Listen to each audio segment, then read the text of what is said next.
मुझसे बहुत सारे लोग पूछते हैं कि सर क्या इंग्लिश ग्रामर सीखे बिना हम अंग्रेजी बोलना सीख सकते हैं? और जवाब है हाँ, बिल्कुल सीख सकते हैं। अरे भाई, हर चीज पॉसिबल है। अब ये कैसे हो सकता है, ये तो मैं आपको एपिसोड में आगे बताऊंगा।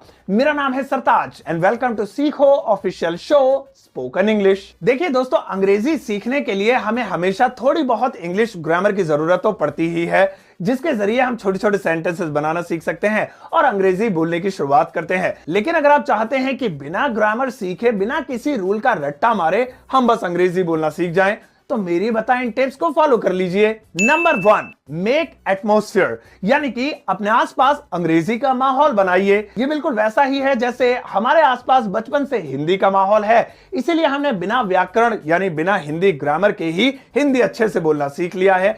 बिल्कुल ऐसे ही आप अंग्रेजी बोलना भी सीख सकते हैं। बस आपको अंग्रेजी बोलने वाले लोगों के बीच रहना है और अगर पॉसिबल हो तो विदेश निकल जाइए कुछ महीनों के लिए। नंबर 2, लर्न रेडीमेड रूल्स, यानी अंग्रेजी ग्रामर के बने बनाए रूल्स को रट लीजिए। आपको इनकी गहराई में नहीं जाना है, बस ये बने बनाए होते हैं, इन्हें याद कीजिए और अंग्रेजी बोलने की शुरुआत कीजिए। जैसे आई नीड, इसका मतलब है मुझे जरूरत है। अब आप इसे याद कर लीजिए और जब भी आपको कहना हो कि मुझे इसकी जरूरत है, उसकी जरूरत है, आई नीड बोलिए। मुझे एक पेन की जरूरत है, आई नीड अ पेन।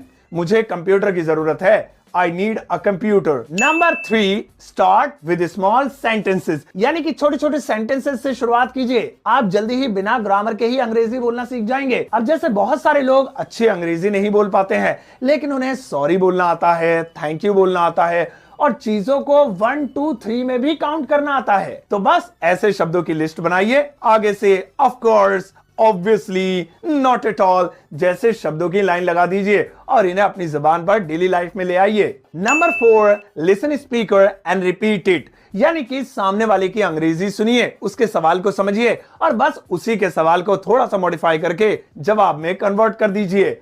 जैसे, डू यू लाइक सीखो ऐप, क्या आपको सीखो ऐप पसंद है? अब इस सेंटेंस में से कुछ वर्ड्स उठा लीजिए, जैसे लाइक और सीखो ऐप, और इसे मिलाकर वापस जवाब में बोल दीजिए, यस आई लाइक सीखो ऐप। और 5वां और सबसे इंपॉर्टेंट रूल है थिंक इन इंग्लिश, यानी कि अंग्रेजी में सोचिए। अब आपके मन में क्या चल रहा है, आप क्या सोच रहे हैं, किसी को क्या पता। भाई, जो भी आप सोच रहे हैं उसे अंग्रेजी में सोचने की आदत डालिए। इसका सबसे बड़ा फायदा यह है कि किसी को पता ही नहीं चलेगा कि आप गलत सोच रहे हैं या सही, यानी आपकी इंग्लिश सही है या गलत। बस आपको ये प्रैक्टिस करनी है और धीरे धीरे आपको इसकी आदत पड़ जाएगी। वैसे